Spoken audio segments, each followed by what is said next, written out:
Hey, this is Brooke, functional medicine dietitian specializing in fertility, and this is the Fertility Dietitian podcast, where I help you uncover the barriers that are preventing you from optimizing your fertility and teach you how to work with your body to finally take home a healthy baby. Each week, I will be diving into different topics on fertility and sharing my perspective on physiology, metabolic health, nutrition, and lifestyle approaches that have helped hundreds of couples get pregnant even after years of heartache. My goal is to empower you with the knowledge you need to take back control of your fertility. Happy listening. Today, we're going to be talking about Luteinized Unruptured Follicle Syndrome, or LUFS. I've worked with a handful of clients with LUFS that have gone on to have healthy pregnancies without IVF. So I want to talk about how to support your fertility when you are experiencing LUFS and how to know whether you have it or not. LUFS is when a follicle develops but does not fully rupture. So an egg is not actually released and you're not actually able to have the option of conception that cycle.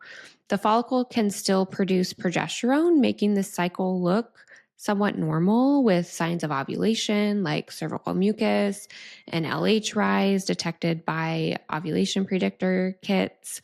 Or LH strips, and then a period typically following 1 to 2 weeks after ovulation. If you are testing progesterone levels in a given cycle, you may find lower progesterone in a unruptured follicle or LUF cycle. A LUF cycle is predicted to occur in about 10% of all menstrual cycles in all women, but more often, like up to 25% or even 43% in women that are struggling to get pregnant. The best way to diagnose LUFS is actually by ultrasound. So it's not something that you can really do on your own at home, but you can definitely look for clues as to whether to start advocating for an ultrasound to detect LUFS during or around ovulation. If LUFS is diagnosed, the standard first-line recommendation is to try ovulation induction medications and trigger shots to try to get the follicles to rupture. I've worked with a handful of clients with LUFS in which ovulation meds and trigger shots haven't worked at all. Or if they did happen to work, they resulted in a very symptomatic cycle that was still unsuccessful for conception. Their doctor's recommendation is typically for them to just do IVF. Hold up. This sounds to me like they don't have other tools in their toolbox, which is okay, but I can tell you that you do have other options. We have found that uncovering barriers in how the body is supporting follicle development increases the number of natural cycles where ovulation is complete and can actually result in a healthy pregnancy. We do know that there are other diagnoses linked to LUFS, including endometriosis and PCOS. Remember, though, that these diagnoses are not the root cause of LUFS. We have to dig deeper to learn what is triggering these conditions.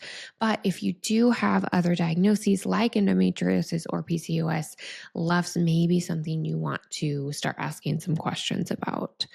Root causes that I found in women with LUFS include high toxic burden and barriers supporting natural detox pathways, which really go hand in hand.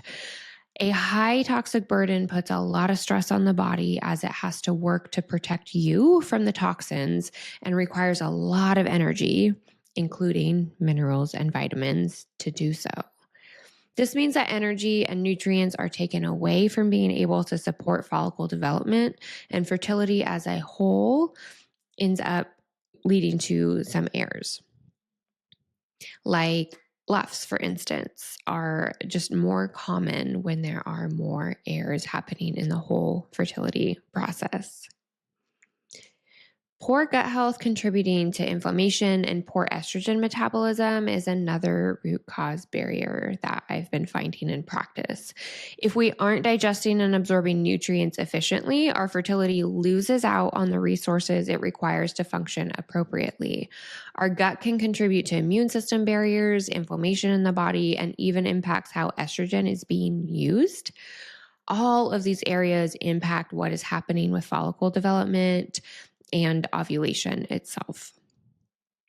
A third common barrier I'm seeing in practice in women that are experiencing LUFS is depleted nutrient status and barriers to creating energy.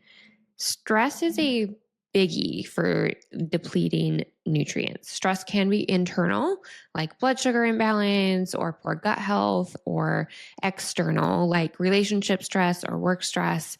And it can also be things like undereating and overexercising.